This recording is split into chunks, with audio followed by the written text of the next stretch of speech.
하나님의 말씀은 로마서 8장 12절부터 17절까지를 교독하시겠습니다. 그러므로 형제들아, 우리가 빚진 자로 돼 육신에게 져서 육신대로 살 것이 아니니라. 너희가 육신대로 살면 반드시 죽을 것이로되 영으로서 몸의 행실을 죽이면 살리니, 무릇 하나님의 영으로 인도함을 받는 그들은 곧 하나님의 아들이라. 너희는 다시 무서워하는 종의 영을 받지 아니하였고 양자의 영을 받았으므로 아바 아버지라 부르짖느니라.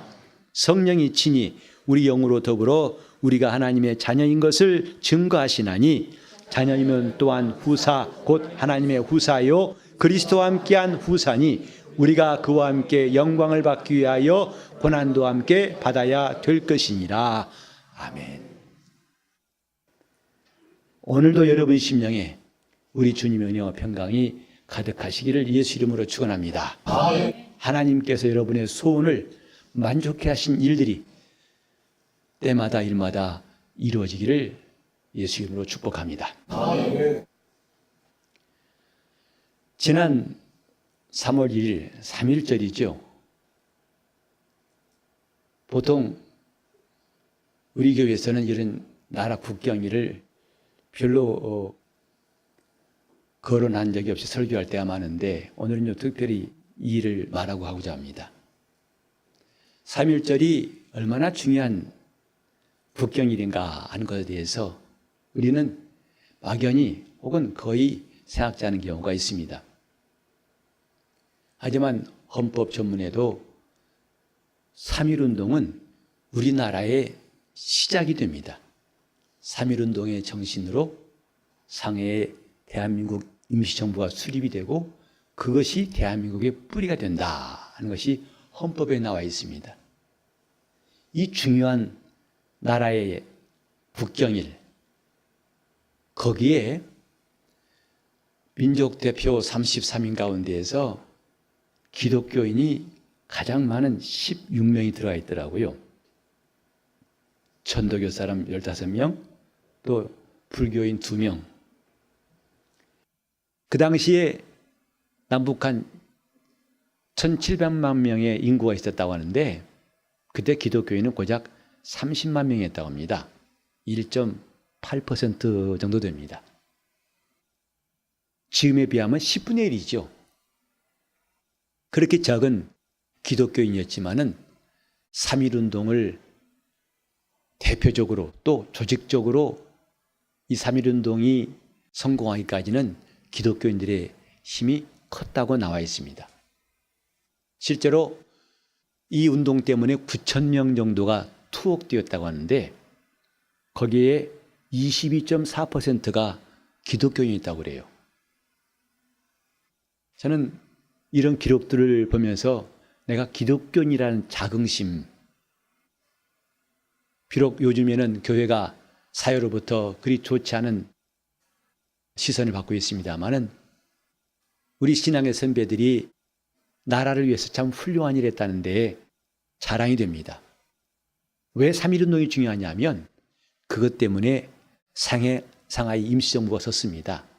그것이 우리나라의 뿌리예요. 대한민국의 뿌리가 됩니다. 이런 운동 가운데 또 안타까운 것은 3명의 변절자가 있다고도 나와 있더라고요. 이 일에 참여했지만 나중에는 방향을 달리한 사람들, 근데 거기 기독교인이 2명이나 있어요. 천도교인이 1명이고. 어쨌든 이런 역사가 중요한 것은 그 역사적인 정신과 교훈 때문에 그걸 뿌리로 해서 우리나라가 섰던 것 같이, 그래 중요한 사실처럼 신앙도 분명한 사실이 있습니다. 저와 여러분이 기독교인 된 것이 갑작스럽게 신비주의 같이 어느 날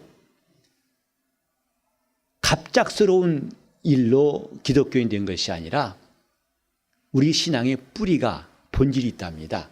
그건 뭐냐면 하나님의 아들 예수 그리스도의 복음이에요. 그 복음의 내용이 뭐냐? 그리스도께서 우리를 위해서 고난당하시고 우리의 구주가 되시려고 부활하셨는데 그 일에, 그렇다면 그분의 개인적인 경험이 아니라 나와 무슨 상관이 있느냐? 곧 우리는 그리스도와 함께 죽고 그리스도와 함께 살고 그리스도와 함께 그분으로 인해서 하나님의 자녀가 되었고, 오늘 본문 나온 것처럼 그리스도와 함께 하나님의 후사가 되었다. 이것이 우리 믿음의 핵심입니다. 내가 기독교인이라는 것을 자랑스러워한 정도가 아니라 생명처럼 지켜야 할 이유가 바로 이 내용 때문입니다. 우리는 이 땅을 살면서 힘들지 않은 사람이 누가 있을까요? 너무 힘들면 죽고 싶다는 마음을 가질 때가 있죠. 그래서 죽으면 끝나겠다 싶어가지고 극단적인 선택한 사람들이 있습니다. 하지만 조금 더 생각해보면 죽는다고 끝나는 게 아닙니다. 죽는다고 해결되는 것이 아니지요. 그래서 사람들은 왜 죽었냐, 좀 더 살고 참지, 이런 말을 하기도 합니다. 죽을 만큼 힘든 일, 고통스러운 일이 있는 건 맞습니다. 그러나 우리가 죽고 죽어도 해결할 수 있는 문제가 있답니다. 죽어서 죄를 해결할 수 있다면, 죽어서 내가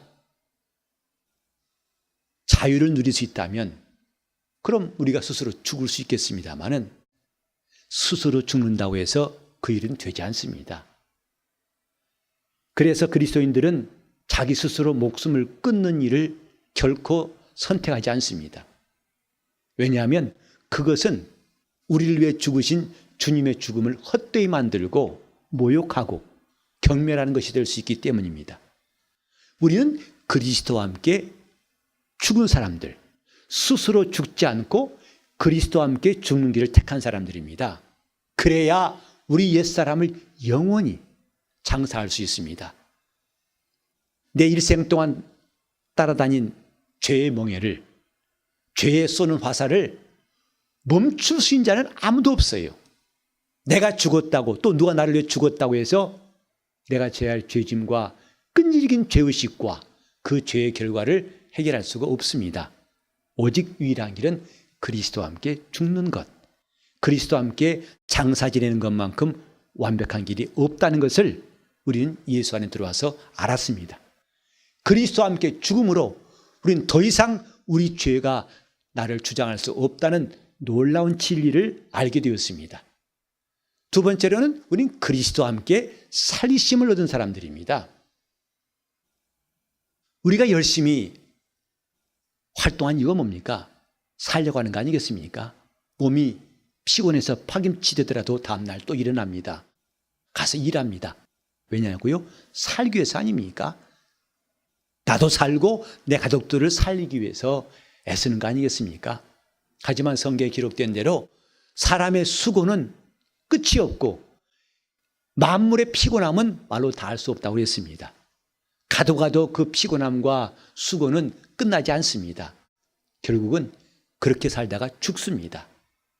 그래 인생이 이 땅에 깨달은 것은 결국은 죽는다는 거 아니겠습니까? 그런데 우린 예수 안에 들어가지고 사는 길을 발견했습니다. 그것도 몇백 년 연장한 게 아니라 하나님처럼 영원히 사는 것을 발견했습니다. 그를 위해서 우리는 그리스도와 함께 죽고 그리스도와 함께 살게 하신 거예요. 오늘 저와 여러분이 담대히 고백할 수 있는 것, 내가 십자가에 못 박혔다는 사실, 그것이 얼마나 분명하냐면 예수님께서 십자가에 죽으신 것만큼이나 분명한 사실이라는 것, 이것이 우리의 고백입니다. 또 내가 살았다는 것이 얼마나 확실하냐? 주님이 죽은 자 가운데서 사흘 만에 부활하신 것만큼이나, 주님의 부활만큼이나 확실한 것이 내가 그리스도 안에서 산 것이다. 이것이 우리가 담대히 고백하는 믿음의 내용입니다. 이걸로 끝나지 않고 이제 우리를 그리스도와 함께 그를 통하여 하나님의 자녀가 되게 하셨습니다. 이것이 또한 복음의 중요한 내용입니다. 여러분 요즘에 만수르라는 사람의 이름을 들어보신 적 있죠? 저는 처음에 들을 때 만수인 줄 알았어요. 우리나라 사람인 줄 알았더니 아랍에미리트 부자더군요. 그가 돈 많다는 거 보고 여러분 잠깐 동안에 부러워해 본 적 있습니까? 그 돈 많은 사람, 그 돈 많다는 그것을 그가 누리는 걸 보니까 감히 우리는 상상이 안 가죠. 세상에 그렇게 그 사람은 손 하나 까딱할 필요가 없어요. 그냥 가만히 있으면 돼요. 먹는 것도 자는 것도 입는 것도 가는 것도 다 세상에 손에 물 하나 안 묻히겠다는 약속은 만수르의 아내가 되면 아마 될 것 같아요. 그동안 그 공약 남발하신 분 많죠? 서로 연애할 때 내가 당신 남편 되면 손에 뭐 하나 안 묻히겠다고. 그러나 지금 보니까 그 약속이 얼마나 공허한가. 현실에 이룰 수 있는 방법은 만수르의 아내 되는 겁니다. 몇 번째든지. 근데 부럽습니다만 그거 되고 싶다고 되는 게 아닙니다. 하물며 우리가 하나님의 자녀 되는 것이 쉽겠습니까? 가능하겠습니까? 과연 되겠습니까? 그런데 이것이 되었습니다. 어떻게? 그리스도와 함께 그로 말미암아 된 것이다 이 말이죠. 성경에 보면은 하나님은 어떤 천사에게 나는 내 아버지라 하신 적도 없고 또 그 어느 천사에게도 하나님을 아버지라 부르라 하신 적이 없다고 했습니다. 오직 하나님을 전능하신 하나님을 아버지라 부를 수 있는 유일한 분은 하나님의 아들 예수 그리스도밖에 없습니다. 그래서 성경에도 예수님의 아버지, 하나님 곧 예수의 아버지라고 말했습니다. 오직 예수만이 독생하신 하나님의 아들만이 하나님을 아버지라 부를 수 있는 분입니다. 그런데 우리가 그리스도와 함께 죽고 그리스도와 함께 삶으로써 전혀 불가능했던 일, 우리가 하나님의 자녀가 되게 하신 겁니다. 이게 복음이에요. 하나님은 주님이 직접 칭찬하신 침례 요한, 여인 난자 가운데 가장 뛰어난 사람인 침례 요한일지라도 하나님을 아버지라 부른 적이 없고 그런 권세를 주신 적이 없지만 영접하는 자, 곧 그 이름, 예수 이름을 믿는 자에게는 하나님의 자녀가 되는 권세를 주셨다. 그래서 우리는 이제부터 예수께서 아버지라 부르시는 그분을 우리도 아버지라고 부르게 되었습니다. 하나님 아버지.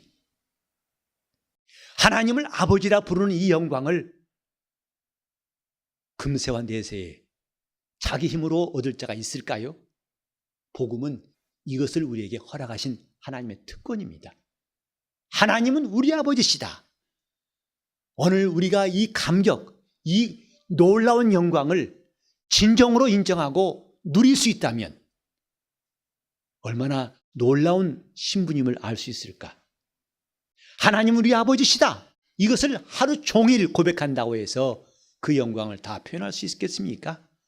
일생 동안 하나님은 우리 아버지시다. 하나님은 우리 아버지시다고 고백한들 그 영광을 다 드러낼 수 있을까요? 이것이 신자의 권리요 특권입니다. 하나님은 우리 아버지시다. 예수님이 부활하신 다음에 동산에서 마리아를 만나셨습니다.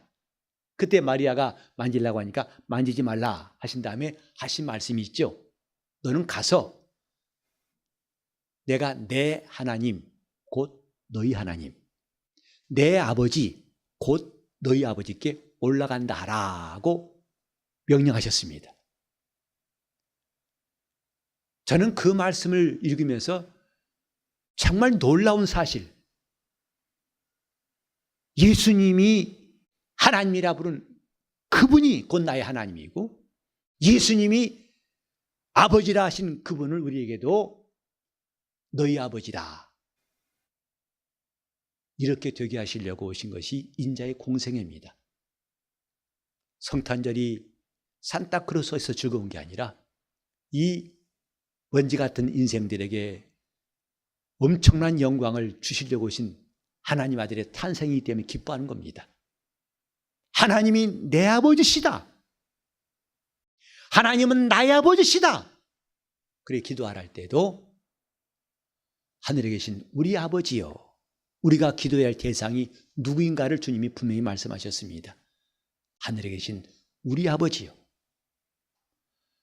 생전 보지도 못한 사람, 다만 그에게 권세가 있고 부와 명예가 있기 때문에 그에게 가서 기도하라는 것이 아니라 너희 아버지께 기도하라. 기도는 자녀가, 하나님의 자녀가 아버지께 하는 것이라고 주님이 알게 하셨기 때문에 더 이상 우리는 우상 섬기는 사람처럼 중언부언할 필요가 없다 이 말입니다. 하나님이 누구시냐? 우리 아버지시다. 이렇게 자녀가 되게 하신 것, 그리스도와 함께 그리스도 안에서 이 일을 이루어 주신 것이기 때문에 내가 예수 안에 있는 것이 너무나 귀하고 귀한 겁니다. 예수와 함께 죽고 예수와 함께 살고 예수와 함께 그의 은혜로 말미암아 하나님의 자녀가 되었다. 그래서 히브리서 2장 11절에 보면은 거룩하게 하신 자와 거룩함을 입은 자가 다 하나에서 난지라. 그러므로 그들을 형제라 부르기를 부끄러워하지 아니하시고 그랬어요. 예수께서 이걸 부끄러워하지 야 어떻게 너희가 나와 맘먹냐 이게 아니라 그분이 우리를 형제라 하시기를 부끄러워하지 아니하시고 이것이 주님이 우리에게 이루신 놀라운 복음입니다. 그런데 여기서 머물지 않고 더 나아가서 오늘 본문에 보니까 자녀임은 또한 후사 곧 그리스도와 함께한 후사라고 말씀했습니다. 후사란 말은 상속자란 말입니다. 왕의 상속자, 왕자죠. 정확히 말하면 왕세자입니다. 왕에게는 왕자들이 많이 있어요. 그러나 다 왕 되지 않습니다. 그 가운데에서 왕위를 얻을 자가 있어요. 그래서 우리나라 역사에 보면 그를 왕세자라 하고 중요한 것은 그 왕세자를 정하는 일. 그래서 세자 책봉이란 말을 볼 수 있습니다. 이건 아무나 어떤 왕자라고 다 되는 것이 아니라 원래 세종대왕도 맏아들이 아니거든요. 바로 그러나 그 왕자들 가운데에서 왕위를 이을 자로 정하고 때가 되니까 왕이 됩니다. 하나님의 후사라는 것은 하나님 나라를 상속할 왕자 정도가 아니라 왕세자란 뜻입니다. 주님의 약속은 누가복음 22장 29절에 나와 있습니다. 아버지께서 나라를 내게 맡기신 것 같이 곧 예수님은 하나님의 후사다 이 말입니다. 히브리서 1장 2절 3절에 보니까 하나님이 예수를 그 아들을 만유의 후사로 세우시고 그랬어요. 하나님의 상속자로 세우시고 했어요.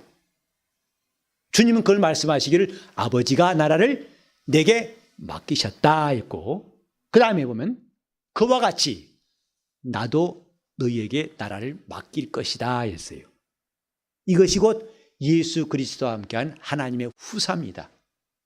오늘 우리 믿는 사람들에게 엄청난 일들 우리가 평소에 잊어버리고 또 대충 여겼던 일들이 오늘 새롭게 우리 마음속에 떠올랐으면 좋겠어요. 뭐냐? 그리스도와 함께한 후사다.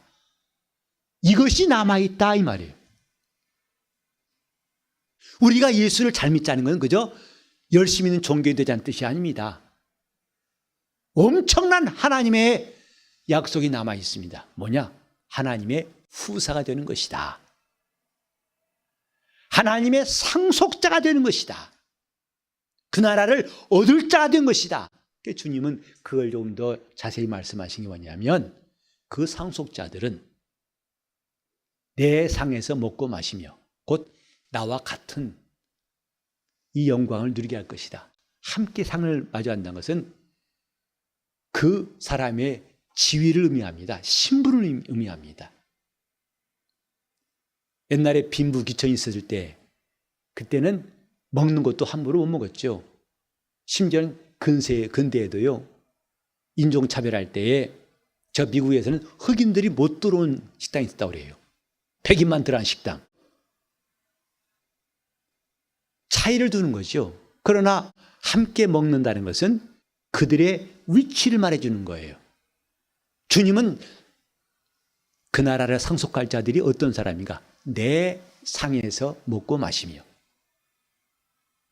이렇게 우리나라에도 국빈이 올 때에 원형 테이블에 대통령과 함께한 사람들 아무나 함께한 게 아니죠. 그래 거기에 누가 앉느냐? 사람들이 관심이 많죠. 내 상에서 먹고 마시며 또 한 가지. 나와 함께 보좌에 앉아 이스라엘 12지파를 다스리게 하겠다. 이것이 하나님의 후사입니다. 놀라운 사실은 이것이 예수를 믿는 사람들에게 주어진 하나님의 약속이에요. 우린 이 귀한 믿음, 이 귀한 약속들을 얼마나 귀하게 여기는가? 그게 믿음입니다. 이것을 귀히 여긴 사람은 자기 믿음을 지키려고 목숨까지 내놓을 것이고, 이것이 별로 귀하지 않다 본 사람은 하나님 앞에 믿음을 보이지 않고 마치 에서와 같이 팥죽 한 그릇에 장자의 명부를 훌떡 넘겨버린 사람처럼 믿음의 가치를 무시해버릴 겁니다. 내가 지금 하나님 나라의 왕자 정도가 아니라 왕세자, 그 나라를 상속받을 사람이라는 것을 여러분은 얼마나 느껴보신 적이 있습니까? 인정하시고 얼마나 그걸 귀히 여기십니까? 때로는 예수 믿는 것이 귀찮고 힘들고 남들 앞에서 같이 식사할 때 먼저 기도하는 것, 남들이 안 할 때 혼자 하는 것이 얼마나 바늘방석이 아닌 것처럼 불편하고, 그래서 기도하는 둥 마는 둥 그렇게 넘겨 싶을 때가 있죠. 하지만 우리가 하나님의 후사라는 사실을 믿는다면, 그걸 인정한다면 우리는 그것이 오히려 자랑스러울 것입니다. 내가 하나님의 자녀일 뿐만 아니라 하나님의 후사라.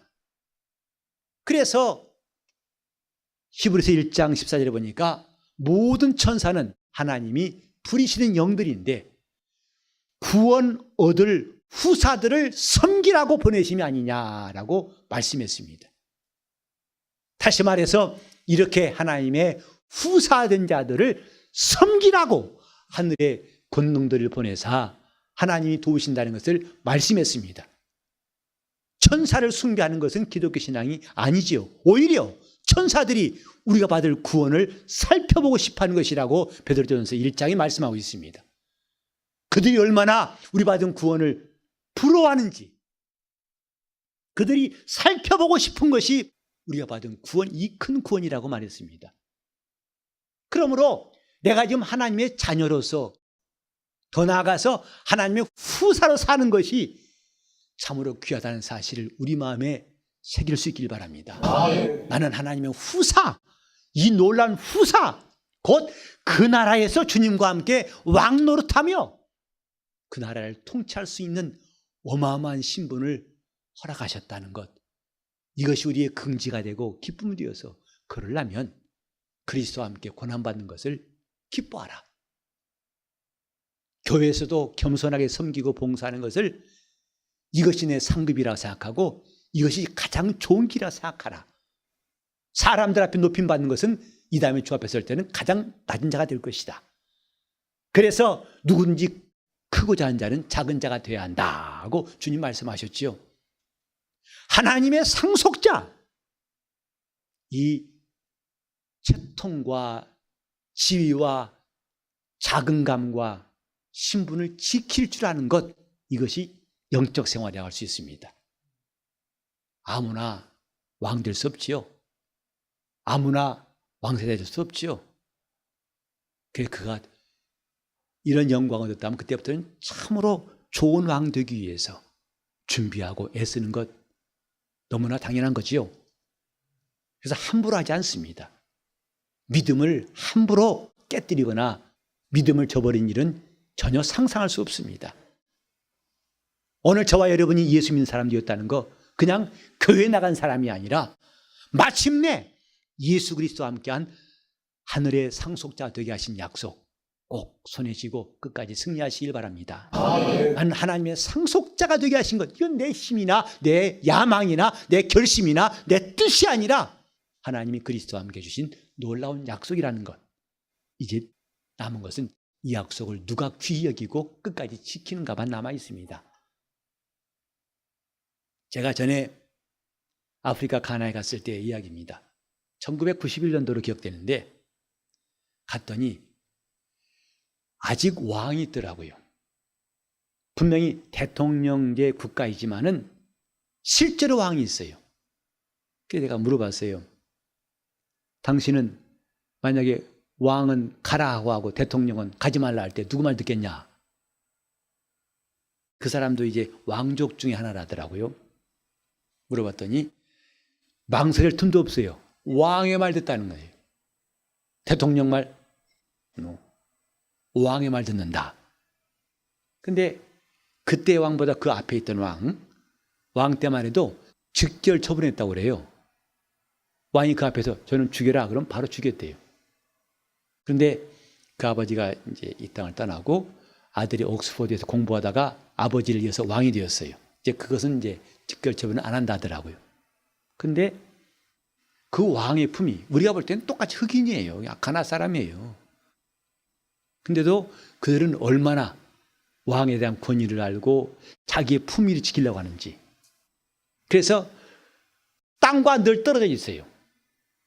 가마 타고 하고 사람들이 다 받들고 합니다. 근데 더 할 수 없는 게 있겠죠. 화장실에 할 때. 받들 수 없잖아요. 내려놔야 할 거 아니겠어요. 근데 분명한 한 가지의 원칙이 있답니다. 왕은 결코 땅을 밟지 않는다. 만약에 땅을 밟는 순간 그는 왕되기를 포기한 것이라는 거예요. 결코 땅을 밟지 않는다. 그래서 화장실에 깔아놓은 게 뭐냐면 상아래요. 여러분 같으면 화장실 안 두죠? 상아 가지면 뭐 하겠습니까? 근데 상아를 쭉 깔아놓고 그 위에 발을 딛고서 용물을 본다 이 말이죠. 왕의 채통이라는 건 그렇게 쉬운 게 아닙니다. 쓸모없는 게 아닙니다. 오늘 정말 우리가 깨달아야 할 것, 내가 그리스도인 된 것이 얼마나 영광스러운 것인가, 얼마나 큰 구원인가, 그 구원을 이루어가고 그 영광을 지키는 것이 신앙생활을 한다면 내가 얼마나 이 신앙생활을 귀히 여기고 열심을 내야 할 것인가. 이 복음을 전하다가 또 내가 주의 뜻대로 일하다가 닥치는 고난이라고 해서 쉽게 내가 좌절할 것이 아니라 당연히 이건 내가 주님과 함께 영광을 누리기 위해서 잠깐 받는 어려움이라고 우린 능히 이길 수 있는 힘이 있지 않을까. 자녀이면 또한 후사, 곧 그리스도와 함께한 후사니. 오늘 우리 마음속에 마침내 그리스도와 함께 하나님의 후사가 되게 하시려는 주의 뜻이 기록되어지기를 예수 이름으로 축원합니다. 그 뜻이 이루어지기를 예수 이름으로 축원합니다. 우리 생소형 성도들은 그 놀라운 약속을 마침내 다 받을 수 있도록 우리 주님을 섬기는 일에, 주의 뜻대로 사는 일에 조금도 망설임 없이, 인색함 없이 주의 뜻이라면 겁도 없이 순종하여 그날의 주 앞에 영광이 있기를 바랍니다. 그렇게 주를 위해서 봉사하고 주를 위해서 자기 것을 아끼지 않고 다른 받지 않은 사람에게 주어지는 것이 면류관이에요. 면류관 아무나 쓰는 게 아닙니다. 바울이 말했죠. 운동장에서 경주한 사람이 여럿이지만 상을 얻는 사람은 하나뿐이지 않느냐. 저희는 썩을 면류관을 위해서 일하지만은 우리는 썩지 않을 면류관을 위해서 열심히 다름질하자 하고 말했습니다. 면류관은 흔해 터진 것이 아니고 그 나라에서 존귀한 자에게 곧 하나님의 후사로 부름받아서 정말 그 길로 주님과 함께 고난도 불사하고 주님의 뜻대로 주님을 힘을 다해 섬긴 사람들에게 마침내 그날 주님이 영광의 면류관을 주실 것입니다. 의의 면류관도 생명의 면류관도 성경에 약속되어 있지 않습니까? 우리 모두 하나님의 후사로서 주님 앞에서 면류관 쓰는 날이 꼭 있도록 주를 섬기고 주님께 순종하는 신앙생활 참 잘할 수 있기를 예수 이름으로 축원합니다. 기도하실 때 내 영혼이 이 영광스러운 하나님의 후사로서 살게 도와주시되 주님 앞에 충성을 다하고 주님을 섬긴 사람 살 수 있도록 통성으로 기도하시겠습니다. 하나님 아버지, 우리가 주 예수 그리스도의 나라에 넉넉히 들어갈 수 있는 성도로 우리를 붙잡아 주시고 인도하여 주 청년들이 은혜받게 도와주옵소서. 청년들이 깨어나게 도와주옵시고 정말 주님의 보배를 다 담을 수 있는 그릇 담을 수 있도록 인도하여 주옵소서. 주님 도와주시기 원합니다. 함께 하시기 원합니다. 이 소망을 끝까지 붙잡게 도와주시옵시고 승리한 우리 모두가 되게 하여 주시옵소서. 하나님 아버지, 우리가 눈을 들어서 영광의 주님을 바라보게 도와 주옵소서. 세상의 풍파와 시련과 어려움 때문에 찌들어버린 우리 심령이 보좌에 앉으신 주님을 바라보게 도와주시고 우리가 그와 함께한 하늘의 후사가 되게 하신 놀라운 하나님의 말씀 이제 뚜렷이 우리 마음에 새기게 도와주시옵시고 이 보배로운 약속을 지킬 수 있는 성도들 되게 도와주시옵소서. 그날에 면류관 쓰고 주를 배우는 영광스러운 순간을 우리가 바라보고 우리가 마음을 다하여 주님을 섬기게 도와주시고 주님을 경외하며 주님을 따르게 도와주시옵시고 주님의 복음을 위해서 일하는 것이 기쁨이 되게 도와주시옵시고 그와 함께 고난받는 것도 오히려 감사한 일 되게 도와주셔서 우리 주님 앞에 설 때에 칭찬과 영광이 있는 우리 모든 성도들이 되게 하여 주옵소서. 결코 왕이 땅을 밟지 않는 것처럼 우리가 세상을 밟지 않고 세상에 물들지 않고 하나님의 나라를 위해서 거룩한 성도로 구별되게 도와주시옵시고 믿음이 점점 견고해지고 담대해져서 주의 뜻대로 사는 것을 내 뜻을 초월해서 주의 뜻대로 사는 영적 생활 허락하여 주시옵시고 모든 성도들을 성령께서 도우시고 인도하여 주옵소서. 그날에 마침내 우리는 면류관 쓰고 새 예루살렘 성에서 주를 뵙게 도와 주옵소서. 예수 이름 받들어 기도를 드리옵나이다.